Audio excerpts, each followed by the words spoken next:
तो चलिए अब हम देखते हैं मध्य प्रदेश के साहित्यकार और उनकी रचनाओं के बारे में। तो हमने 4 भागों में बांटा है साहित्यकारों को उनके कालक्रम के अनुसार, जैसे प्राचीन काल के, मध्यकाल के, आधुनिक काल के और लोक साहित्यकार। सबसे पहले हम देखते हैं प्राचीन साहित्यकार कौन कौन से हुए हैं। तो इसको याद रखने का एक साधारण सा तरीका है K BBR। K BBR इसका फुल फॉर्म क्या है? के से कालिदास, इसके अलावा भर्तृहरि, भवभूति, बाणभट्ट और राजशेखर।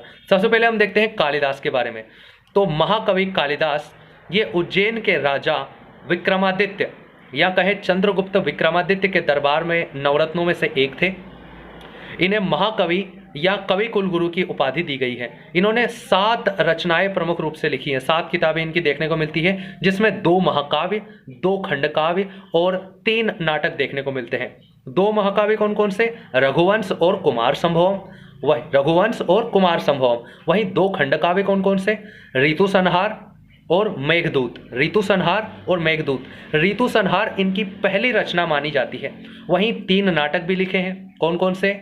मालविकाग्निमित्रम, अभिज्ञान शकुंतलम और विक्रमोर्वशीयम। मालविकाग्निमित्रम, अभिज्ञान शकुंतलम और विक्रमोर्वशीयम। मालविकाग्निमित्रम में मालविका और अग्निमित्र की प्रेम गाथा का वर्णन मिलता है। ये इनका पहला नाटक माना जाता है। वहीं अभिज्ञान शकुंतलम इनका सबसे प्रसिद्ध नाटक है। इसी के कारण इन्हें भारत का शेक्सपियर कहा जाता है। तो भारत के शेक्सपियर की जो उपाधि मिली है वो महाकवि कालिदास को मिली है। किसके कारण? अभिज्ञान शकुंतलम के कारण। अभिज्ञान शकुंतलम में इन्होंने शकुंतला और दुष्यंत की वियोग गाथा का वर्णन किया है। तो दुष्यंत और शकुंतला की वियोग गाथा का। वहीं विक्रमोर्वशीयम में इन्होंने उर्वशी जो कि स्वर्गलोक की अप्सरा है और पुरुरवा जो कि मृत्युलोक के राजा हैं, उनकी प्रेम गाथा का वर्णन किया है। आगे बढ़ते हैं। दूसरे जो हमारे कवि हैं वो है भर्तृहरि। तो भर्तृहरि को उज्जैन का राजा और राजा विक्रमादित्य का बड़ा भाई माना जाता है। इन्होंने 3 शतक लिखे हैं। कौन कौन से?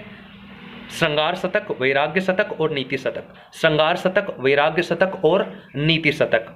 अगले हमारे कवि हैं भवभूति। तो भवभूति को श्रीकंठ के नाम से भी जाना जाता है। इन्हें भारतीयों में अम्बेक और भारतीय मिल्टन की उपाधि भी दी गई है। तो अम्बेक, मिल्टन और नीलकंठ, अम्बेक, मिल्टन और नीलकंठ के नाम से भवभूति को जाना जाता है। भवभूति ने कई सारी रचनाएं लिखी हैं, जैसे कि इन्होंने लिखा है मालती माधव, महावीर चरित्रम और उत्तर रामचरितम। मालती माधव, महावीर चरितम और उत्तर रामचरितम। अगले हैं हमारे बाणभट्ट। जो भवभूति थे वो किसके दरबार में थे? वो थे यशोवर्मन के दरबार में। वहीं बाणभट्ट है हर्षवर्धन के दरबार में। इन्होंने हर्षचरित्र लिखी है, कादंबरी लिखी है, पार्वती परिणय लिखी है। कौन कौन सी? हर्षचरित्र लिखी है, पार्वती परिणय लिखी है, कादंबरी लिखी है और एक और लिखी है इन्होंने। क्या लिखी है? चंडी शतक। तो चंडी शतक, पार्वती परिणय, हर्षचरित्र और कादंबरी, ये 4 प्रमुख रचनाएं देखने को मिलती है हमें। किनकी? बाणभट्ट की। अगले कवि है राजशेखर। तो राजशेखर जो कलचुरी वंश के शासक युवराज देव प्रथम थे, इनके दरबार में थे। ये प्रसिद्ध नाटककार थे। इन्होंने कई सारी रचनाएं लिखी हैं, जैसे कि कर्पूर मंजरी, जिसमें कलचुरी वंश का वर्णन मिलता है। तो कर्पूर मंजरी, काव्य मीमांसा, बाल रामायण और बाल महाभारत। कौन कौन सी? कर्पूर मंजरी, काव्य मीमांसा, बाल रामायण और बाल भारत, ये इनकी 4 रचनाएं प्रमुख रूप से देखने को मिलती है। तो यहाँ पर हमारे प्राचीन कालीन साहित्यकार और उनकी रचनाएं खत्म होती है। अब हम देखते हैं मध्यकालीन साहित्यकारों को। तो मध्यकालीन साहित्यकारों को हम याद रख सकते हैं KBP से। किससे? KBP से।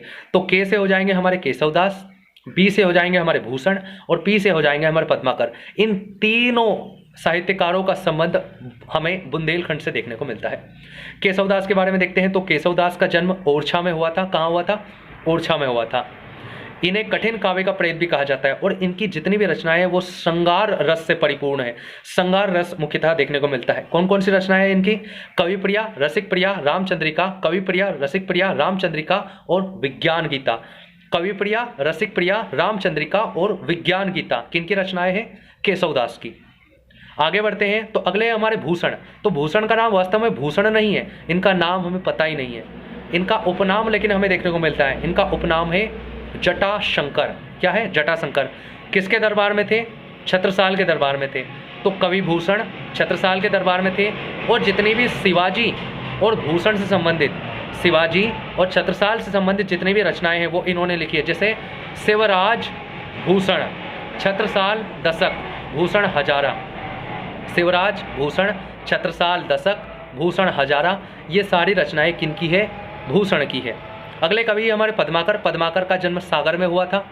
इन्हें प्यारे लाल के नाम से जाना जाता है। इनकी कई सारी रचनाएं हैं, जैसे कि गंगा लहरी, यमुना लहरी, गंगा लहरी, यमुना लहरी।